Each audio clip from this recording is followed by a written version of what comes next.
Quero compartilhar uma palavra de Deus com vocês, e o tema dessa mensagem, eu tenho que confessar algo. Eu pensei assim num tema muito moderno. Eu não falei isso de manhã, mas agora vi o pastor Vilela ali e me lembrei. Pensei num tema muito moderno para a palavra, mas eu até imaginei o pastor Vilela fazendo assim: que tema é esse? Né? A gente tem reunião de presbitério amanhã. Né? Eu fiquei assim meio com medo, aí eu coloquei um tema vileliano. Tranquilão aqui, que ele, né, mais fácil. Como sermos constantes em Cristo. Né? O pastor sempre nos ensina a respeito disso, né, de sermos práticos na palavra de Deus. Né? E a palavra de Deus, ela é assim, gente. A palavra de Deus é muito simples. A palavra de Deus, ela é possivelmente, ela é facilmente entendida ao coração de todos aqueles que têm um desejo. Então, a gente não precisa complicar muitas coisas, não precisa complicar muito o tema, não. Então, o nosso tema hoje é um tema direto, né? Como sermos constantes em Cristo. Sendo assim, essa palavra é para todos aqueles que reconhecem essa deficiência em sua vida. Talvez você, ao olhar para a sua vida, você se identifique desse jeito. Como uma pessoa que, ora, está muito bem na igreja. Uma pessoa que, ora, está empenhada, está envolvida, está vindo nos cultos, está fazendo célula, está no discipulado, está na oração, participa até dos multirões. Está envolvida. Mas isso dura pouco tempo. Daqui a pouquinho bate o desânimo. Você vai se entristecendo com certas coisas. E daqui a pouco aquilo que estava bom já não está mais daquela forma. Você que estava empenhado nas coisas de Deus, no reino de Deus, se vê de repente não mais envolvido. Pessoas que vivem entre altos e baixos. É como a roda gigante espiritual. Na hora está lá em cima, está bem, mas daqui a pouco vai desanimando e se encontra lá embaixo. Daqui a pouquinho começa a subir de novo, chega num topo e desanima de novo. Então essa palavra é para você que reconhece que a sua vida tem sido dessa forma. Mas eu quero dizer para você que não precisa ser desse jeito. Pelo contrário, o que Deus quer de cada um de nós é que nós sejamos constantes. Constantes. Ou seja, que a cada dia nós sejamos pessoas melhores. Que a cada dia a nossa vida espiritual esteja melhor do que o dia de ontem. Esse tem que ser o nosso esforço. Porque uma pessoa que é constante em Cristo, ela carrega essa característica de olhar para o seu dia, e fazer um paralelo ao dia anterior e falar: meu Deus, realmente eu caminhei, eu sou melhor. De chegar no dia seguinte e fazer o mesmo exercício. Talvez você não cresceu ou evoluiu como você queria ter crescido e evoluído. Porém, você identifica que hoje você é melhor do que o dia de ontem. Que você está mais próximo de Deus. Isso é ser constantes em Cristo. E todos nós temos que lutar por isso. Essa não é uma batalha de alguns. É uma batalha de todos. Eu já ministrei há algum tempo atrás, eu falava a respeito disso. Nós não estamos bem o tempo todo. Tem dias, semanas ou situações que nós passamos que são lutas. Porém, isso é normal para a vida de todo mundo. E mesmo diante dessas lutas, dessas dificuldades que nós enfrentamos, nós podemos, ou mais, nós devemos manter a nossa constância em Cristo. Como sermos constantes em Cristo? Por favor, pegue a sua Bíblia, abra no livro de Hebreus, capítulo de número 3, eu quero ler do versículo de número 12 ao versículo de número 15. Hebreus, capítulo de número 3, versículos de número 12 ao 15. Só lembrando a igreja que as inscrições para o culto, elas são liberadas na sexta-feira ao meio-dia, de todos os cultos, culto dos jovens, dos adolescentes, os 2 cultos de domingo e o culto da próxima quinta-feira. É tudo no mesmo link, tá? Então não se esqueça disso, os cultos aqui. Culto domingo de manhã é muito concorrido, né? Então 30, 40 minutos as inscrições esgotam, né? O culto da noite demora um pouquinho mais, porém, graças a Deus aí, né, lotação máxima nos últimos cultos. Então você tem que ser um pouquinho rápido aí para poder fazer a sua inscrição, tá? Então, para o culto de quinta-feira é o mesmo link e você já deveria ter feito a sua inscrição. Amém? Isso, é culto de casais. Muito bem, glória a Deus. Hebreus capítulo de número 3, versículos de número 12 ao 15, diz assim: Vede, irmãos, que nunca haja em qualquer de vós um coração mau e infiel. Que nunca haja em qualquer de vós um coração mau e infiel, para se apartar, separar do Deus vivo. Antes, exortai-vos uns aos outros, exortai uns aos outros todos os dias, durante o tempo que se chama hoje, para que nenhum de vós se endureça pelo engano do pecado, porque nos tornamos participantes de Cristo, se retivermos firmemente o princípio da nossa confiança até a semana que vem, até o final do mês de maio, meio do ano, 1 ano, 2 anos, não deu, né? Até o fim, né? Então, firmemente, o princípio da nossa confiança, confiar em Deus, até o fim, enquanto se diz, e aí o escritor está citando um Salmos, hoje, se ouvirdes a sua voz, não endureçais o vosso coração, como na provocação, assim diz a palavra de Deus. Um dos livros mais interessantes da Bíblia é o livro de Apocalipse. Embora seja um livro muito interessante, com certeza está entre os livros mais difíceis de se entender, né? Porque o livro de Apocalipse, né, é o livro conhecido como livro das revelações, né? Ali está, né, os acontecimentos, aquilo que vai acontecer nos últimos dias. E isso foi dado a João, ao apóstolo João. Deus permitiu que o apóstolo João tivesse, né, uma visão e deixasse registrado essa visão no livro de Apocalipse, para que a gente entendesse ou compreendesse, né, aquilo que seriam os últimos dias.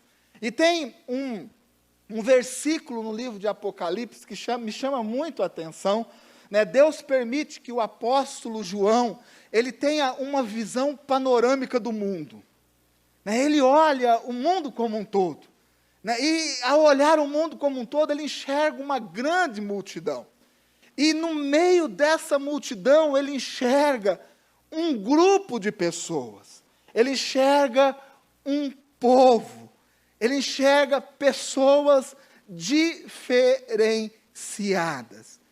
E esse versículo está em Apocalipse, capítulo de número 14, versículo de número 12. O João ele deixa registrado o seguinte: aqui está a paciência dos santos. Em algumas versões, aqui está a perseverança dos santos. Isso é João olhando os últimos acontecimentos, coisas que ainda não aconteceram. Ele olha para o mundo como um todo, ele tem essa visão, e ali ele encontra um grupo de pessoas, e ele diz assim: aqui está a paciência dos santos, aqui está a perseverança dos santos. Ele diz mais: aqui estão os que guardam os mandamentos de Deus, e a fé em Jesus.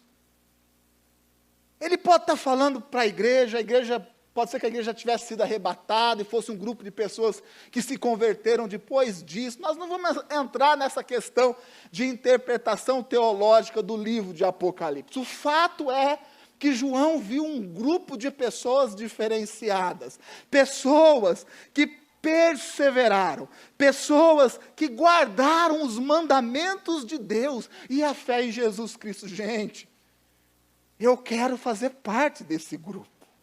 Eu quero fazer parte desse grupo. Eu quero que Deus olhe para a minha vida e aponte o dedo para mim e fala assim: o Eduardo, ele guardou os meus mandamentos. Ele guarda os meus mandamentos. Ele tem guardado os meus mandamentos. Ele tem perseverado. E ele tem mantido a fé em Jesus Cristo. Gente, que coisa maravilhosa. Você imaginou você estar, incluído num grupo como esse? Uma visão panorâmica do mundo como um todo, e tem ali um grupo de pessoas que Deus está dizendo assim: está vendo essas pessoas? Guarda os meus mandamentos e mantém a fé em Jesus Cristo. Gente, isso é muito importante. Porque isso fala do quê? Isso fala de constância, isso fala de perseverança. E a minha luta, a sua luta, a nossa luta tem que ser para que nós estejamos incluídos dentro desse grupo, daqueles que guardam os mandamentos de Deus e que têm a fé mantida em Cristo Jesus. Diante disso, eu lhe faço uma pergunta: a sua fé, ou melhor, a nossa fé em Jesus, ela resistirá? Eu vou perguntar novamente para você, que essa pergunta é uma pergunta muito séria. A sua fé, a nossa fé em Jesus, ela vai resistir? A sua fé, ela vai resistir até o fim? Qual seria a resposta sincera que você daria para você mesmo nessa noite? Porque eu acredito que a maioria tem respondido assim: não, eu estou cheio de fé aqui, glórias a Deus, pode vir o que for, eu vou enfrentar, eu vou encarar, será? Porque essa é uma reflexão que a gente tem que fazer. Porque, gente, eu sinceramente creio, que dias mais complicados virão. E eu não estou amaldiçoando, nem profetizando maldade, nada, porque a gente entende a palavra de Deus, a palavra de Deus nos aponta isso. Eu sei que dias piores virão, gente. Talvez situações um pouco mais complicadas ou complexas do que essas que a gente está vivendo. Será que quando nós chegarmos, se chegarmos numa situação como essa, nós vamos resistir? A Bíblia diz, no próprio livro de Apocalipse, que vai existir um tempo tão ruim, um tempo tão complicado, um tempo tão difícil. A Bíblia deixa registrado nesse livro, sabe o quê? Que nesses dias os homens vão ter um profundo desejo de morrer, mas a morte fugirá deles. Essa é a expressão bíblica. Um dia tão difícil, um dia tão complicado, situações tão complexas que os homens vão desejar morrer, mas a morte vai fugir deles. Será que a sua fé, a minha fé, a nossa fé resistiria a um dia como esse, a um momento como esse? Sabe por quê, gente? A nossa responsabilidade, é preparar a igreja para aquilo que vai vir.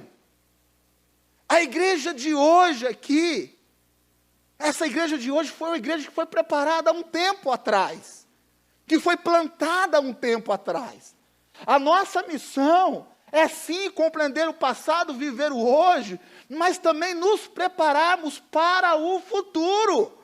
E nós, como pastores dessa igreja, nós temos que preparar.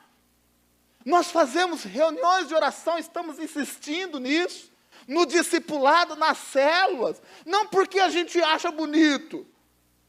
É bonito. Não é isso, gente, é trabalhoso. Tem as suas dificuldades, as suas lutas espirituais e todas as lutas que existem, nós enfrentamos para isso. Mas sabe por que existe isso? Porque Deus, Ele quer nos preparar. Deus quer acrescentar na nossa fé, a fim de que nós tenhamos uma fé que resista ao dia mau. Uma fé que seja aumentada todos os dias. Será que a sua fé, mais uma vez perguntando, ela resistirá? A sua fé em Jesus resistirá? O profeta Abacuque, no capítulo de número 3 do seu livro, versículo de número 17 e versículo de número 18, o profeta diz assim: porquanto, ainda que a figueira não floresça, veja bem, ele está falando de um tempo.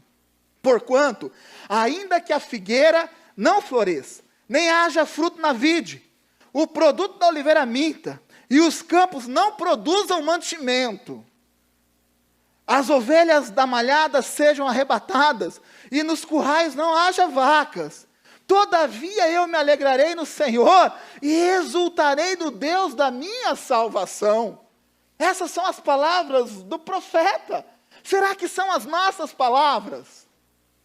Será que realmente, se nós vivermos um dia onde nós não tivermos esse mantimento, ou tivermos uma dificuldade muito grande de tê-lo, será que a nossa fé, ela vai resistir?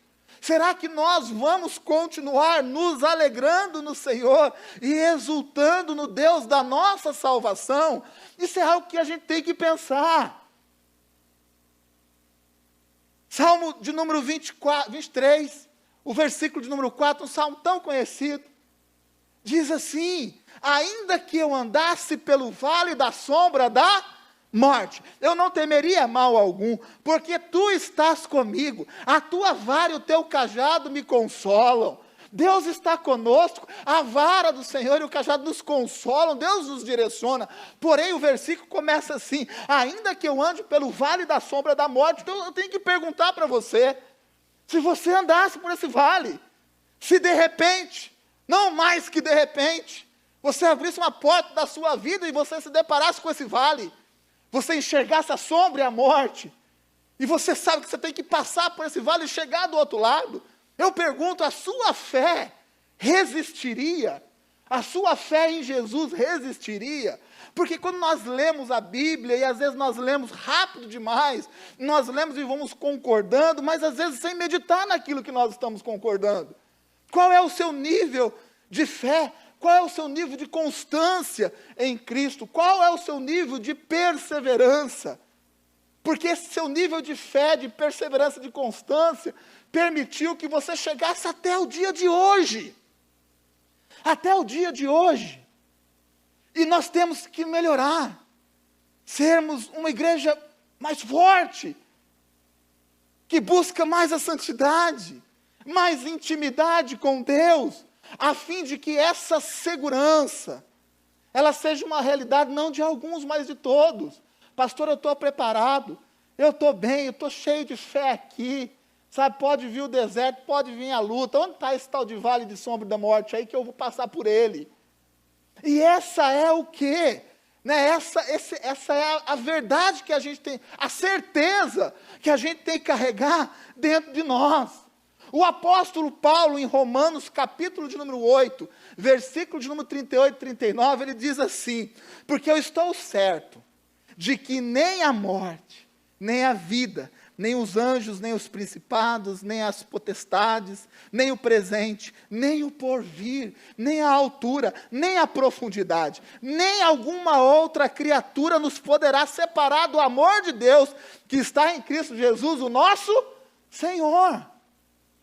E nós falamos, não, nada vai me separar de Deus, eu amo ao Senhor, eu amo ao Evangelho.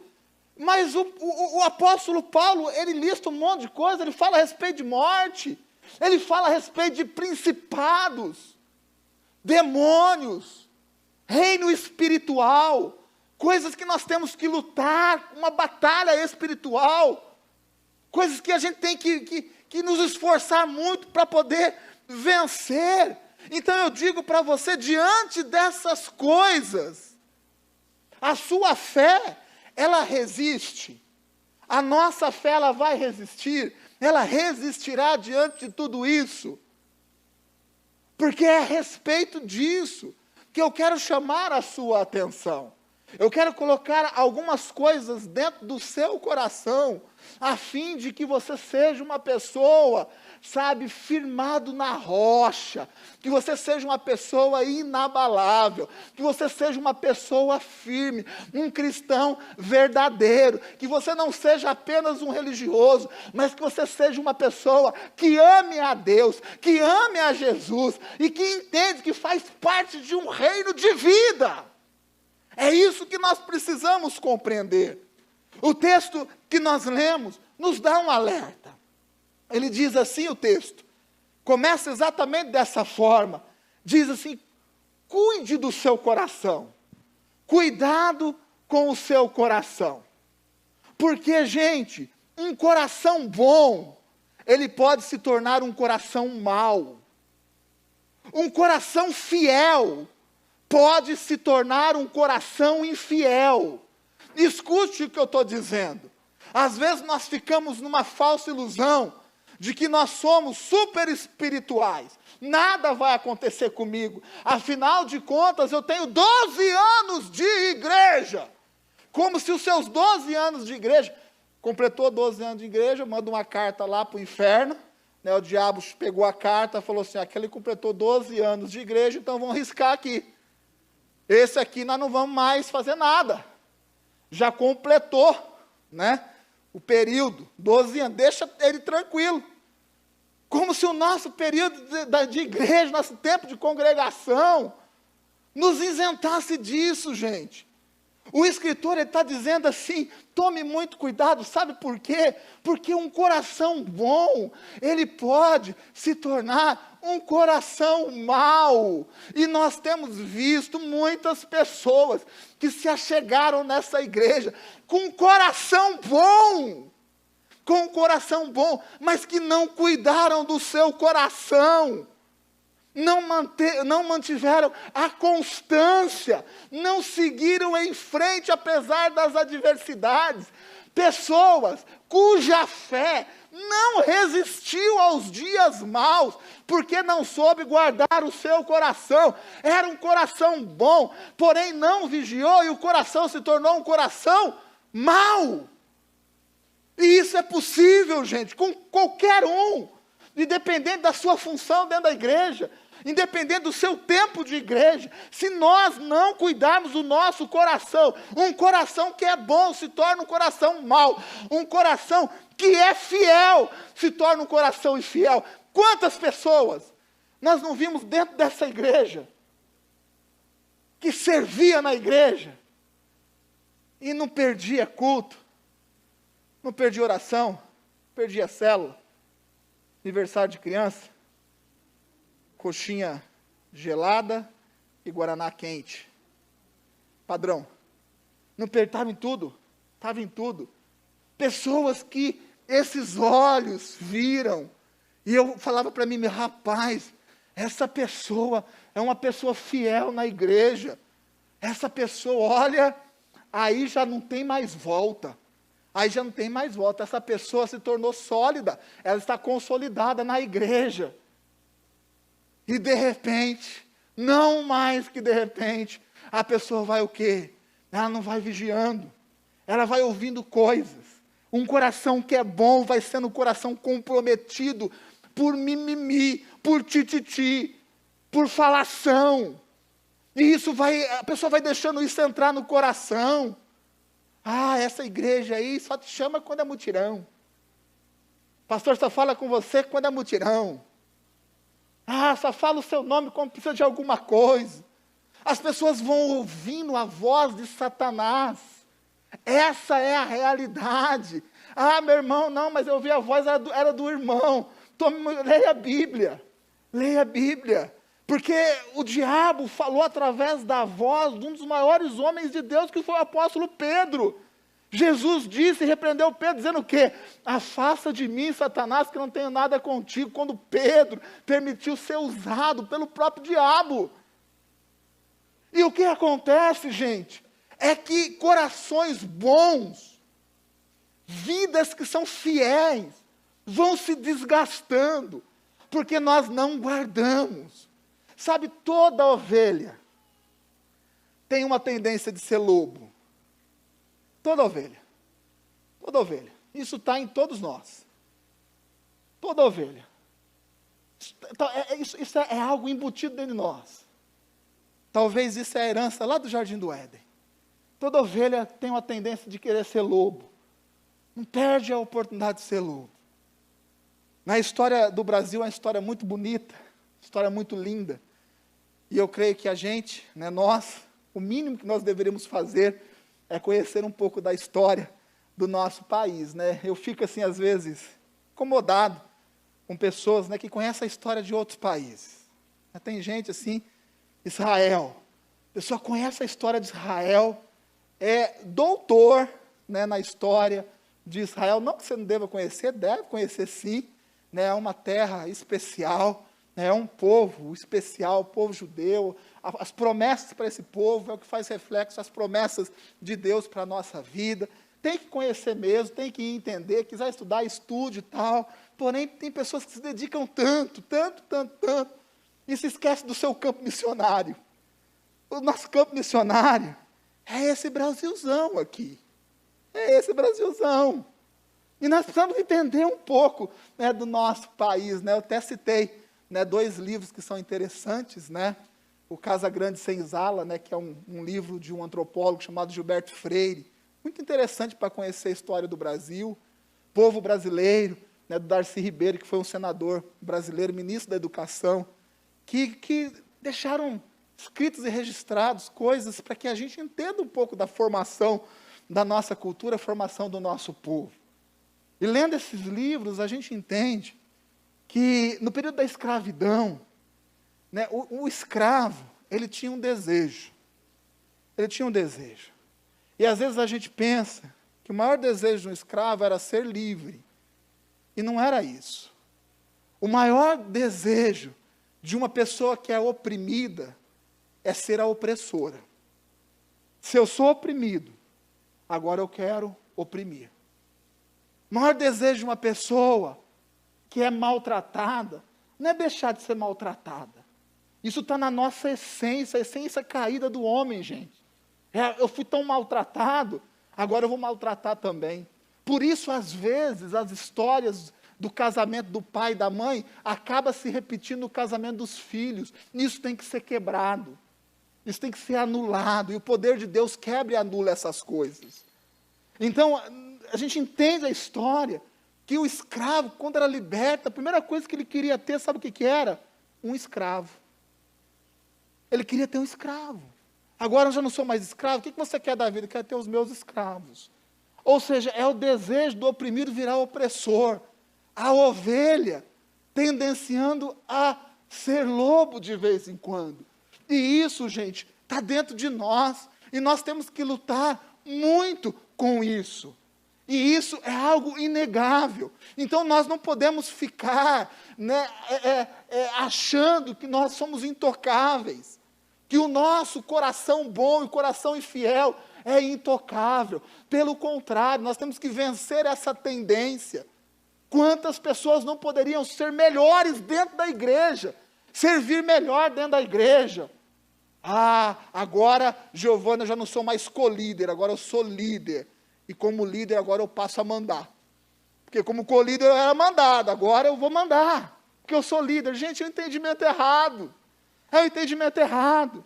Pessoa que faz parte do ministério dentro da igreja, e aí Deus levanta como líder, e ele diz assim, agora sim, eu era mandado, agora eu vou começar a mandar, faz aquilo outro. É fracasso. É fracasso. Porque não é isso que Deus quer para a nossa vida. Se nós alimentarmos essa tendência, as coisas boas que Deus tem produzido em nós, a fidelidade que Deus tem gerado em nós, ela pode se perder. E é exatamente isso que está escrito nesse versículo, que nunca haja em qualquer de vocês um coração mau e infiel. Você está dizendo que nunca haja em vocês um coração mau e infiel, é que existe a possibilidade de existir. Gente, eu tenho que tomar muito cuidado, como pastor aqui da igreja. Cuidado com a vaidade. Tomar muito cuidado. Porque nós lidamos, e o pastor Vilela fala muito isso, ensina muito isso, ele sempre repete isso, nós lidamos com pessoas. Nós não somos pastores de parede, de cadeira, de instituição, de CNPJ, de nome, de placa de igreja. Nós somos pastores do que, pastor Samuel? De gente. E nós, eu e você como gente, se a gente não tomar cuidado, o coração bom se torna coração mau. A pessoa fiel, que tanto amava servir na casa de Deus, ela deixa de amar servir na casa de Deus. Ah, pastor, isso nunca vai acontecer comigo. Tome cuidado. Vigie, guarde o seu coração nesse sentido. Um outro ponto importante do texto é quando ele fala a respeito de continuidade. Nós somos participantes de Cristo. Ou seja, nós estamos conectados a um corpo. Nós fazemos parte de um corpo. Porém, gente, nós temos que manter essa confiança, essa fé até o fim. Até o fim. É perseverar até o fim. Sabe, eu amo ver pessoas que são constantes no seu crescimento. Eu gosto muito de ver e olhar as pessoas. Eu tenho medo, e vocês sabem disso, de dois tipos de pessoas. Eu sempre falo isso. A super espiritual. Eu estou nesse mover das células agora. Pastor, eu vou abrir 7 células. Uma cada dia. A gente fala amém. Mas das 7, não esqueça da sua uma. Não esqueça da sua uma. Ah, pastor, tem oração na igreja agora. Eu vou fazer um voto aqui, ó. Estou me comprometendo contigo. Não que isso não seja bom, gente. Eu vou vir aqui todos os dias na oração. Aí eu digo assim, meu irmão, venha todos os dias. Mas não esqueça o dia da sua macro. Venha aqui apoiar o seu líder de macro quando ele estiver orando aqui. Pode vir todos os dias, está aberto aqui. Mas não se esqueça desse dia aqui não. Porque ao tentarmos sermos super espirituais, nos tornamos religiosos. Ao tentarmos sermos super espirituais, nos desgastamos fisicamente, emocionalmente e espiritualmente. E vamos o quê? Definhando espiritualmente. E daqui a pouco, uma pessoa que era extremamente constante, ela é uma pessoa desviada. Escute e leia a respeito da história de Salomão. Como Salomão começou e como Salomão terminou. Então nós temos que vigiar e nós temos que tomar muito cuidado. Que essa confiança, ela seja carregada até o fim. Então, eu tenho medo dessas pessoas. Quando eu tenho medo, eu também tenho muita preocupação com as pessoas que é totalmente carnal. Tem gente que vem aqui na igreja, ama a igreja, ama a gente, ama estar junto, mas é carnal. É carnal. Ama estar na igreja, gente. Ama se envolver com a igreja. Vai até no mutirão. Glórias a Deus por isso. Ama a igreja, ama o ambiente, e eu digo, ama a sociedade igreja, porém é carnal, uma pessoa conduzida pelos seus próprios pensamentos, pelas suas próprias emoções, 2 extremos, porém, gente, a pessoa que vai caminhando, né, passo a passo, pessoas que a gente olha assim, olha, essa pessoa chegou, se converteu o ano passado, e você olha essa pessoa agora, e você vê essa pessoa melhor do que o ano passado. É olhar para esse mês de maio e ver que nós estamos melhores do que o mês de abril. Esse é o nosso esforço. Talvez você não esteja, assim, melhor na intensidade que você gostaria de estar, mas melhores. O mês que vem, mês de junho, de olhar para o mês de maio e olhar para a sua vida e falar assim, ó, meu Deus, glórias a Deus, eu sou uma pessoa melhor, as coisas estão melhores, eu estou mais próximo de Deus, eu estou mais íntimo de Deus, os pecados que eu cometia, o pecado que eu cometia naquele mês, olha, eu já não cometo mais, glórias a Deus por isso. Esse tipo de crescimento espiritual é o crescimento espiritual mais saudável que existe, e é o que nós temos que buscar. E eu falei tudo isso para vocês, como introdução daquilo que eu quero falar. Eu quero falar a respeito de unidade. Porque eu acredito firmemente, de todo o meu coração, que essa continuidade em Deus, ela é diretamente relacionada com a intensidade da unidade da igreja. E eu vou falar um pouco a respeito disso. O versículo que nós lemos diz assim: antes, exortai-vos uns aos outros todos os dias. Exortai uns aos outros todos os dias.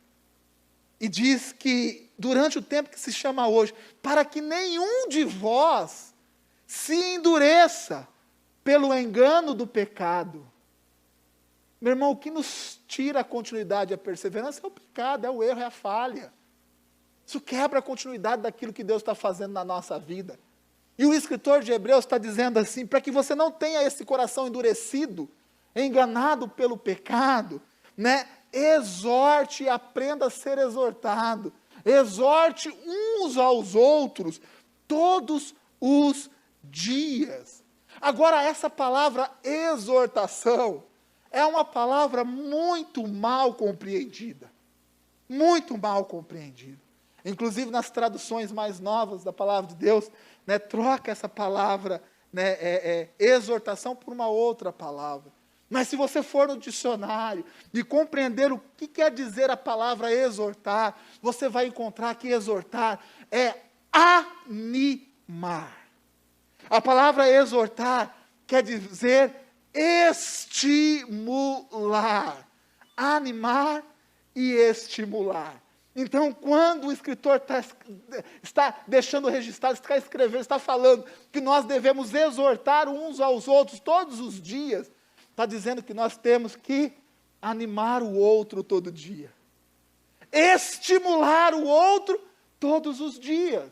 Às vezes a gente acha que essa exortação, né, é a cacetada que a gente dá na cabeça do irmão, na cabeça do discípulo. Né? Às vezes a gente acha que a exortação é a dura, é chamar a atenção, é tudo isso também. Porque isso compreende o amor. A Bíblia diz que o pai tem que disciplinar o filho porque o quê? Porque não gosta do filho? Porque ama. Faz parte também. Porém, o sentido desse exortar aqui, nesse versículo, quer dizer o seguinte: anime o seu irmão, estimule o seu irmão, todos os dias. Porque se você fizer isso, sabe o que vai acontecer? Você vai livrar esse irmão do pecado. Você vai ajudar esse irmão a fugir do coração mau. Você vai ajudar esse irmão a fugir da infidelidade. É essa exortação. Por isso, não existe cristianismo solo. Não existe. Porque se existisse, Jesus poderia ter encerrado ali, gente. Encerrou aqui, quem foi, quem entendeu, entendeu. Fechou aqui. Não existe cristianismo vivido sozinho. A comunhão, ela não é importante. Ela é fundamental. Ela é fundamental. Meu irmão, nós estamos vivendo um tempo diferenciado. Eu fiquei tão feliz com esse mutirão. Sabe, não por aquilo que a gente fez, mas por ver aquilo que Deus está fazendo no coração das pessoas. Vendo as pessoas servindo ali, lavando cadeira, lavando o chão, um grupo tão grande de pessoas, e fazendo isso de toda alegria, com prazer de estar juntos, de estar ali no mesmo ambiente, fazendo a mesma coisa, servindo no reino de Deus. Gente, para mim, isso é um sinal divino, é um sinal divino. A nossa igreja não vai ser mais uma igreja onde as pessoas são inconstantes. Pelo contrário, vai ser uma igreja onde as pessoas são constantes, perseverantes e se mantêm firmes. Até quando? Até o fim. E isso depende de nós. Isso está diretamente relacionado à comunhão, à unidade. A palavra de Deus diz em Efésios, capítulo de número 4, versículo de número 29. Não saia da sua boca nenhuma palavra torpe, mas só a que for boa, para promover a edificação, para que dê graça aos que a ouvem, mas só a que for boa, para promover a edificação. Meu irmão, que da nossa boca saia palavras boas, que promova a edificação do nosso próximo. Qual foi a última vez que você lançou uma palavra de ânimo para uma pessoa? Qual foi a última vez que você sinceramente estimulou uma pessoa para o reino de Deus? De todo o seu coração. Nós vamos nos esquecendo disso. Nós viramos pessoas habilidosas em julgar, em apontar o dedo e fazer um monte de coisa. Aqui a gente não passa a mão sobre pecado de ninguém, não é isso que nós estamos falando. Mas a nossa função é a função do amor. É de trazer e dar palavras de ânimo, de estímulo para as pessoas, de forma que essas palavras mude e transforme a vida das pessoas que são inconstantes, e que elas passem a perseverar, porque sabe que não estão sozinhas. E isso tem que ser entendido. Isso é a unidade, meu irmão. Essa é a nossa função. A nossa função, o nosso ministério, é sair por aquela porta e pregar o Evangelho, batizar as pessoas em nome do Pai, do Filho e do Espírito Santo. Essa é a nossa função. Sabe qual é a nossa função aqui agora, aqui dentro do nosso quartel-general? É estimular um ao outro. É pegar aquele que já está triste, que já deixou de guardar o seu coração, e você já encontra certas maldades dentro do coração daquela pessoa. Aquela pessoa que está dentro da igreja, que era muito fiel e que já não está mais naquele mesmo pegada, naquele mesmo nível. A nossa função é exortar, é chegar para essa pessoa e falar assim: meu irmão, eu estou junto contigo. Eu sei que você pode, vamos caminhar junto. Você é uma pessoa de potencial, Deus quer fazer algo na sua vida. Eu estou aqui junto contigo, nós vamos caminhar junto, mas vou dizer algo: você não vai desistir. Você é uma pessoa constante, você é uma pessoa perseverante, conta comigo, Deus tem dado dons e habilidades para a sua vida, você tem que aplicar isso no reino de Deus, vamos juntos! Ah, se essa é a atitude do coração, se essa for a atitude do nosso coração, gente, eu garanto para vocês, que a palavra de Deus não volta vazia. Nós vamos perder 0 pessoas, pelo menos nesse sentido. Eu digo para vocês. Isso é o que a unidade promove. Você sabia que a unidade promove a santidade também? Sabia disso? Não, pastor, eu estou lutando aqui, eu sou firme, eu vou resistindo. Meu irmão, a comunhão é a unidade. Ela promove a santidade. Porque quando nós estamos no meio de pessoas boas e pessoas fiéis, naturalmente, nós também seremos pessoas boas e seremos pessoas fiéis. Quando nós andamos com pessoas que andam em santidade e batalha por isso de todo o seu coração, nós também vamos ser tendenciados a fazer a mesma coisa. Isso é comunhão, isso é unidade. A unidade, ela é promovida por essa preocupação. Qual é a nossa preocupação? De exortar o nosso irmão, de estimular, de animar o nosso irmão, e fazendo isso, tendo isso dentro do nosso DNA, da nossa característica, trazendo isso para dentro do nosso coração, nós vamos ter uma igreja perseverante, uma igreja unida, uma igreja cheia de comunhão. E quando chegar aquele dia mau, se porventura chegar aquele dia mau, você vai poder bater no peito e você vai dizer assim: eu vou enfrentar o dia mau. Sabe por quê?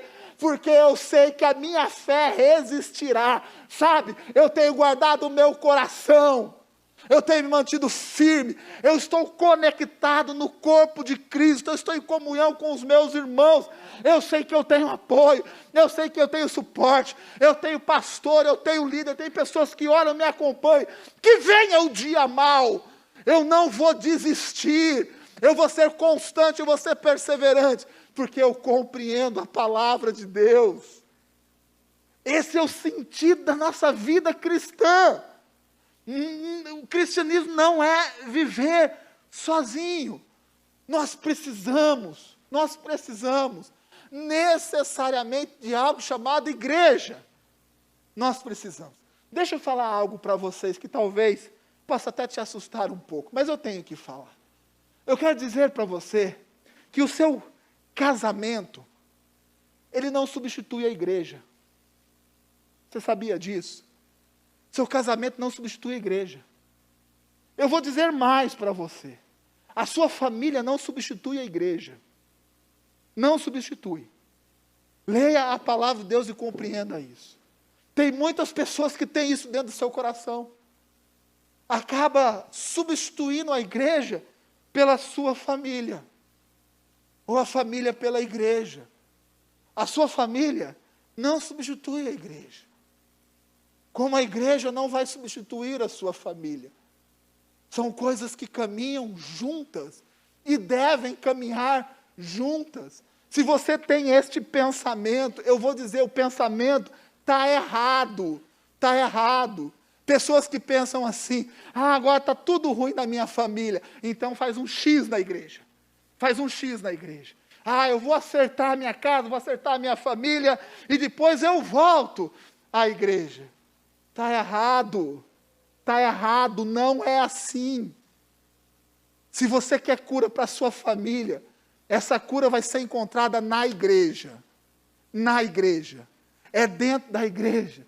Certo que existe, é válido que existem certos momentos na nossa vida que a gente precisa, assim, às vezes, tirar um pouco o pé do acelerador. Esses dias eu estava com a Adra doente. Eu fiquei 15 dias. Falei no presbitério, pessoal, não vou conseguir ir na igreja. Né? Falei, pastor Braz, dá uma cobertura aí no gabinete. Né? Toque aí, o pastor Vilela veio ministrar nos cultos. E eu estava lá cuidando nada, fazendo sopinha, mingauzinho. Sopinha eu não fazia não, era a minha sogra que fazia. Mas eu dava na boca. Não dava não, que ela não deixava. Mas eu estava lá, firme. Né? Conectado na igreja. Firme. Passou os 15 dias. Ela já estava melhorzinha. Eu falei, agora nós vamos no culto. E ela falou, vamos no culto. Ela veio no culto. Tá certo que ela veio assim, né? Tá bem fraquinha. Tá com um passinho assim, né? Passinho bem curto. Né? Eu falei, você vai no culto. Você vai sentar lá. E você não vai ficar falando com todo mundo como você fala. Não vai. Ela veio no culto. Mas falou com todo mundo do mesmo jeito, não teve jeito. Mas é aqui. Sabe por quê? Porque é nisso que eu acredito. É nisso que eu acredito. Eu não acredito que a nossa família anula a igreja.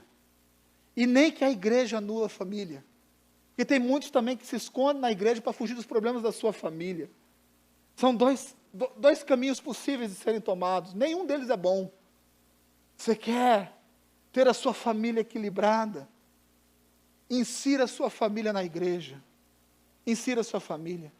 Eu quero que a minha esposa esteja envolvida o máximo possível com as mulheres aqui dessa igreja. E se ela falar assim, Du, eu vou visitar tal mulher, eu vou participar disso, eu falo, pode ir, o que eu tenho que fazer aqui? Eu só não sei lavar roupa. Mas pode deixar que eu faça a comida, né? eu faço aqui as coisas. Pode ir, Du, eu vou ficar lá 4, 5 horas. Pode ir, eu te apoio, você vai estar lá junto. Pode ir, eu empurro, insiro a minha família na igreja. Eu vejo a Chloe aqui inserida, e se não tivesse, eu forçaria. E falo isso com toda a autoridade. Quero ver envolvida, eu vejo a Thaís, o pastor Samuel, eu acho lindo demais. Né? Desde pequenininha, sempre junto, sempre envolvido em tudo. E de vez em quando vem até se envolver aqui também. Né? Eu acho lindo isso. O Pedro, eu falo para ele, menino, fica esperto aí, ó, vai olhando a bateria lá, o jeito, né, porque, né, deixa aí dar uma carta branca para você, e você começa a ministrar. Ele fala, é mesmo, pai? Quando eu vou ministrar? Deus sabe, mas você vai. E quando ele não quer ensaiar, eu falo, meu filho, você tem que ensaiar, você vai ministrar para Deus lá na igreja. E eu falo isso.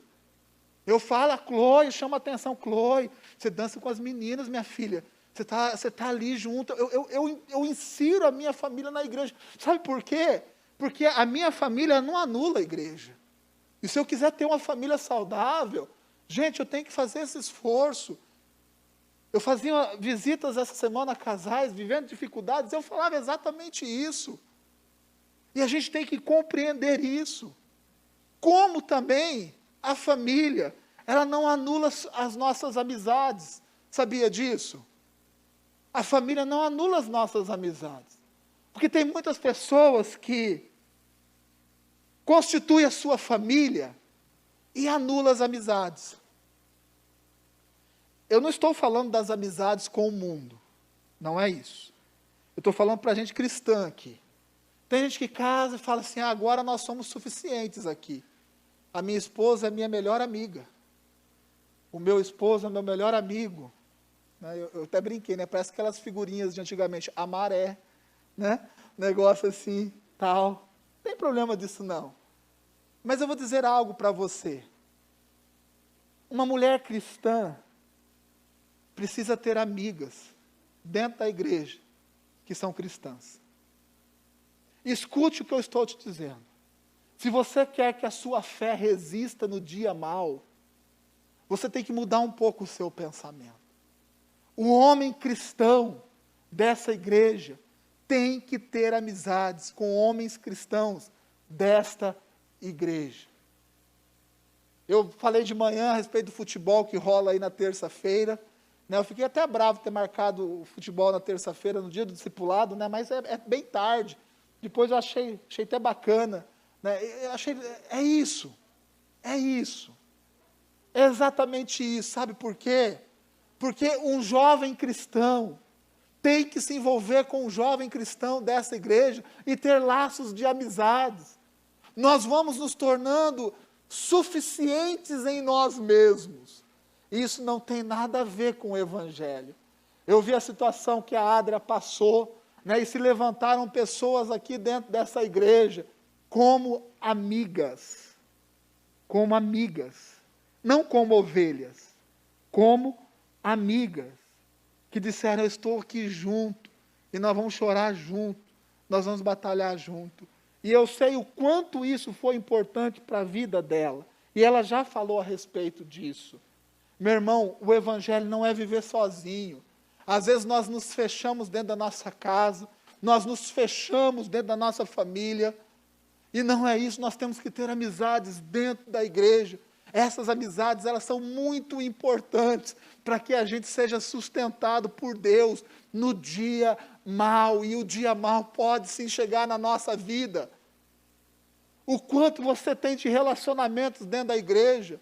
Eu já falei a respeito disso, nós não precisamos ser amigos de todo mundo, isso é utopia, isso não existe, mas nós devemos ter os nossos laços de amizade, os nossos relacionamentos. É normal aquele que gosta de futebol ter amizade com aquele que gosta de futebol dentro da igreja. É normal aquele que gosta de música ter mais relacionamento com as pessoas que gostam de música. Aqueles que não gostam de nada, ter relacionamento com aqueles que não gostam de nada, porque tem essa pessoa também. Tem aqueles que não gostam de nada, fica parado, aí vai o outro, você é meu amigo, aí ficam os dois parados. Né? Mas tem amizade, gente. Eu fico vendo muitas famílias, sabe, muito isoladas dentro da igreja. A última praga que veio sobre o Egito, aconteceu uma coisa muito interessante, o cordeiro. Você tinha que tirar o sangue do cordeiro, passar nos umbrais da porta, todo mundo conhece essa história. Mas o que me chama a atenção é que tem uma ordenança dizendo assim, se o seu cordeiro for muito grande, o que você faz? Você chama o seu vizinho e você vai comer junto com ele esse cordeiro. Sabe por quê? Porque não pode sobrar. Gente, existe algo divino, maravilhoso nisso. Às vezes nós temos uma panelona deste tamanho, mais do que o suficiente para a nossa casa, para a nossa família, sobra, mas a gente pega isso e joga no lixo, mas não chama o irmão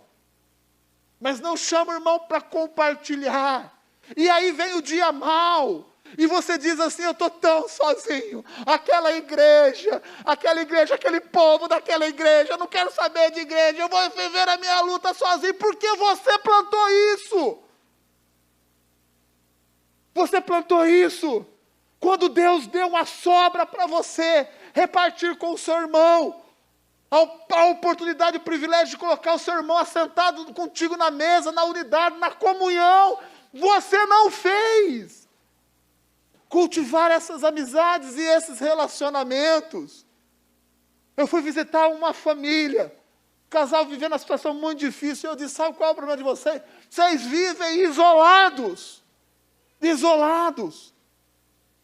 Cadê os relacionamentos? Um casal cristão, a gente tem que ter amigos.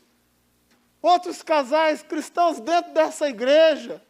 Pessoas que você vai visitar, que você vai tomar um café, que você vai conversar. Porque isso, gente, nos fortalece, isso nos faz pessoas constantes, isso nos faz perseverar, porque nós vamos ver nesses relacionamentos, nessas amizades, que as nossas lutas são muito parecidas. As nossas lutas são muito parecidas. E se as lutas são parecidas, o livramento, o milagre de Deus também é parecido, então nós aprendemos, quando nós nos unimos, estamos compartilhando aqui as nossas lutas, as nossas alegrias. Nós vamos aprendendo com o irmão. Nós vamos aprendendo com outra família. E aquilo que é de bom que aconteceu na outra família, vai acontecendo na nossa família. E isso é a unidade. A unidade, gente, eu estou muito convicto disso. Ela faz. Principalmente, uma das coisas que a unidade produz na nossa vida é a comunhão. É a constância, é a constância, é a perseverança. E isso é de responsabilidade de cada um de nós. 1 João, capítulo de número 1, versículo de número 7, diz assim, se porém andarmos na luz, como Ele está na luz, mantemos comunhão uns com os outros. E o sangue de Jesus, seu Filho, nos purifica do pecado. Nós andamos na luz e nós fazemos o quê? Mantemos a comunhão uns com os outros. E sabe o que isso faz? Nos purifica do pecado. É a palavra de Deus. Eu espero que você não tenha mais esse desejo de andar sozinho. Eu espero que depois dessa ministração, você busque a perseverança, a unidade, a continuidade na unidade e na comunhão. Olha, a comunhão, mantendo a comunhão uns com os outros, e o sangue de Jesus, seu Filho, nos purifica de todo o pecado. Sabe o que a palavra de Deus nos diz? Nos diz em Gálatas, capítulo de número 6, versículo de número 10. Por isso, enquanto tivermos oportunidade, façamos o bem a todos. Bonito isso, não é? Enquanto tivermos oportunidade, façamos o bem a todos. Mas principalmente aos da, está escrito aí, família da fé. Família da fé. Está falando da igreja. Nós fazemos o bem a todos. Mas qual que é o chamamento do apóstolo Paulo? Para que ele nos chama a atenção? Principalmente aos da fé da igreja. Tem um pensamento muito errado rodando aí. Tem gente que sabe, faz o bem, muito bem feito para fora, mas dentro da igreja nada. Pessoas que preferem, dão preferência ao mundo do que abençoar pessoas dentro da igreja. E depois reclama de perseverança, reclama de unidade, reclama de comunhão. Meu irmão, você não é obrigado a nada. Obrigado a nada. Porém, a gente precisa mudar esse pensamento. A gente precisa olhar para a nossa comunidade de fé, a nossa família da fé, a igreja aqui. E pensar primeiramente a forma que nós podemos abençoar o outro aqui dentro. Eu não estou dizendo que você precisa comprar alguma coisa ou contratar serviços exclusivamente de pessoas dentro da igreja. Não é isso que eu estou dizendo. Inclusive, algumas vezes pessoas vieram me questionar e falaram assim, pastor, por que você não deu esse serviço aqui para que a gente fizesse? Por que isso que você fez lá na sua casa, você não deu aqui na igreja? Eu estou aqui na igreja, eu sentei com a pessoa como um pastor, não é todo mundo que pode fazer isso não. Mas eu sentei com a pessoa, eu falei para ele, sabe por quê? Eu vou te explicar por quê. Primeiramente, seu serviço é ruim. Não é todo mundo que, olha, escuta o que eu estou falando, isso é sério. Não é todo mundo que pode fazer isso. Mas eu sentei e expliquei, seu serviço é ruim. O seu serviço não tem qualidade. Quer saber mais? O seu serviço é mais caro do que todos os outros. Então você precisa aprender a fazer certo, correto, direito. Você precisa entender o preço, o mercado, entregar um bom produto. Sabe, porque aí você vai ser realmente competitivo. E não vai somente precisar exigir alguma coisa dos irmãos. Você vai ter um mercado muito bom para poder trabalhar. E isso acontece, não estou dizendo isso. Não estou dizendo isso, você precisa ir só em estabelecimento cristão. Mas eu estou dizendo o seguinte, que nós temos que dar preferência. Nós temos que dar preferência.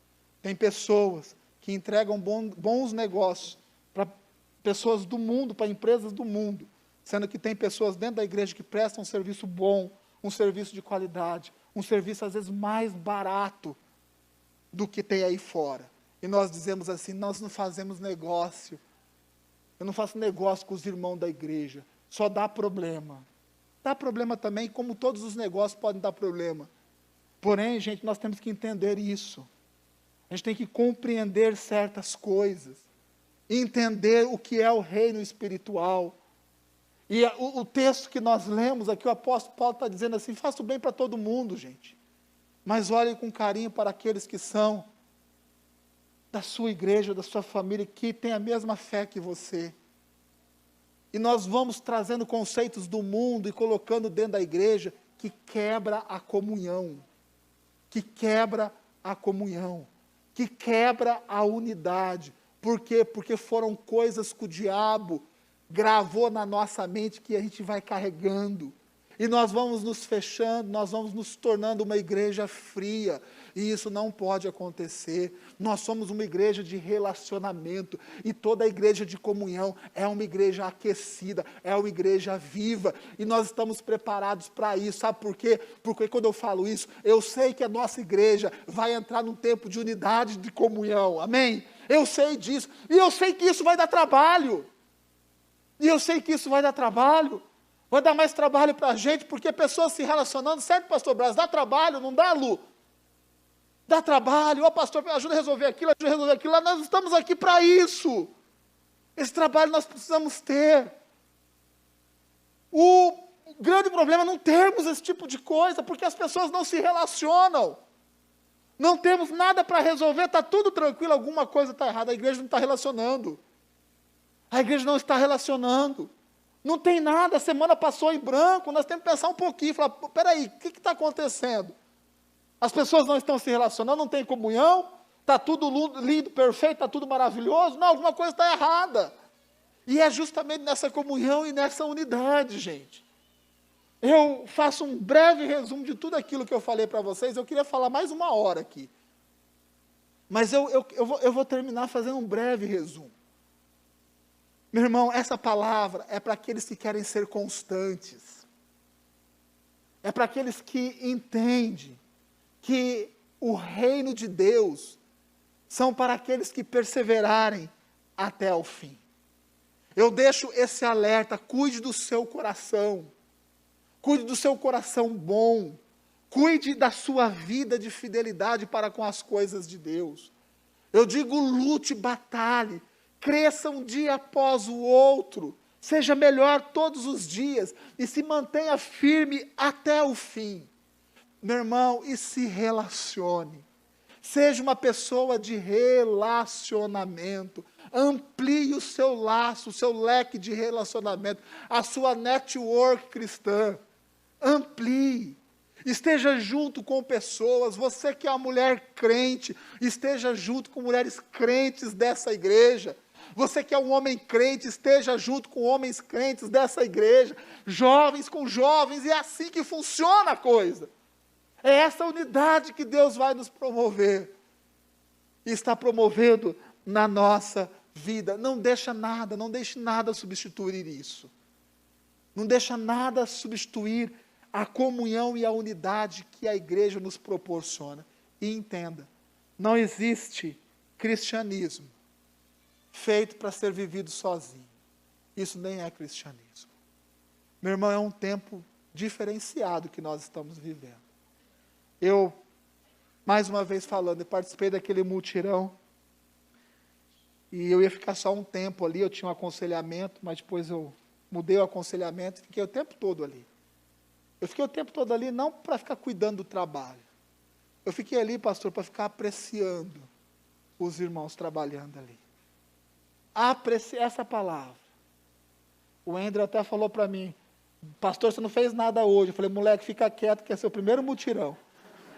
Né? Eu estou apreciando, né? O André foi nos ajudar lá, ajudou bastante. Né? Seu primeiro mutirão, você é filhotinho no mutirão aqui. Se você tiver aqui uns 15 mutirão, você, né, brinquei com ele, mas eu estava ali olhando as pessoas trabalhando. Sabe, os relacionamentos, esses relacionamentos que tanto nosso pastor insistiu, tanto. Eu vi novamente isso brotando dentro da nossa igreja. Essa unidade, esse alinhamento espiritual. A preocupação para com o outro, não para comigo apenas. Meu irmão, eu te desafio, no dia de hoje, a assumir um compromisso. Esse compromisso de Efésios 4, 29. De promover coisas boas que edifiquem os seus irmãos. Que edifiquem os nossos irmãos. Eu te convoco exatamente a isso. Talvez muitas pessoas saíram aqui da igreja, talvez por uma palavra que você falou, talvez por uma palavra não tão boa que saiu da sua boca, às vezes até involuntariamente, talvez por atitudes que você teve, talvez pelos relacionamentos mal construídos que você edificou. Porém, se essa pessoa ela está viva, viva ainda está a esperança. Viva está a esperança. Se existe uma pessoa, ou pessoas as quais você entende que você precisa lançar boas palavras, pessoas que você precisa abençoar, exortar, animar e estimular. Nós precisamos retomar isso dentro da nossa igreja. De deixarmos um pouquinho de lado a acusação, sermos pessoas mais amorosas, de olhar para as pessoas e estimulá-las a serem melhores, e mais do que isso, que elas entendam que elas podem contar com cada um de nós, que ela pode contar com você. Uma das características da nossa igreja é a alegria e o amor, é esse envolvimento, esse laço de amor. Sabe, por muito tempo eu até pensei assim, esse laço de amor às vezes até impede da gente ser uma igreja de milhares de pessoas. E eu ficava pensando nisso, né? Porque se a gente precisa, eu ficava pensando, eu preciso perder um pouco disso para a gente crescer numericamente, né? Depois Deus foi tratando no meu coração. E Deus falou que é exatamente isso que nos faz igreja. É esse cuidado, esse amor que está sendo restaurado.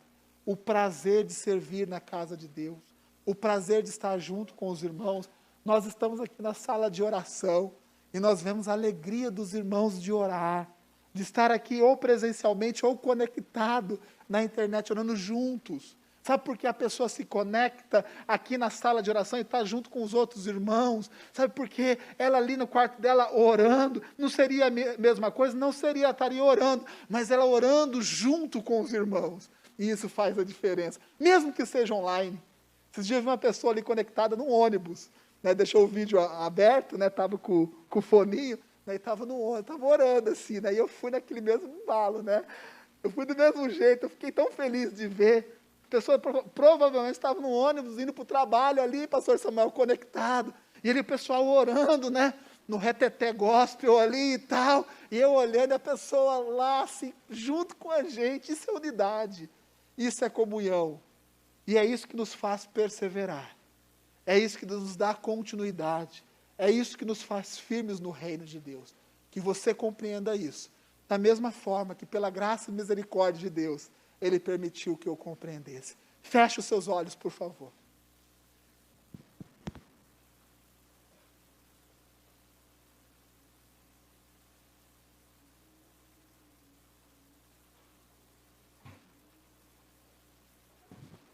Agora é o seu momento com Deus.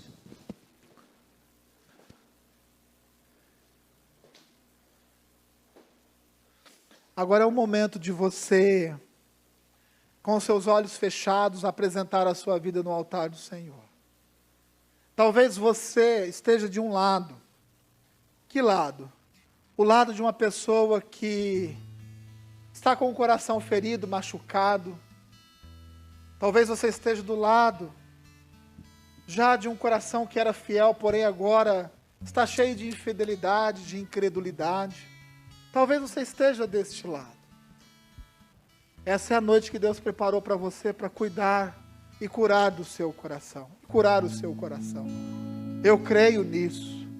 Talvez você que estava tão constante, tão firme, tão perseverante nas coisas de Deus, você tenha reduzido a marcha, pisado no freio. É o momento de você compreender essa palavra e entender que é possível retomar e reconstruir. Talvez você esteja do outro lado. Talvez você esteja muito bem em Deus. Talvez você esteja no melhor momento da sua caminhada com Deus. Então você também tem que assumir o compromisso de ser bênção na vida de outras pessoas, de compartilhar de tudo isso que é bom, que está dentro de você com outras pessoas. Do cordeiro não pode sobrar parte alguma. Do cordeiro não pode sobrar parte alguma. Talvez esteja sobrando na sua vida, e está sobrando não é por acaso. É para que você compartilhe com os outros. E isso é unidade. E isso é comunhão. Eu profeticamente declaro sobre as nossas vidas, sobre a vida dessa igreja, um novo tempo. Um tempo de comunhão, um tempo de unidade. Um tempo de exortação.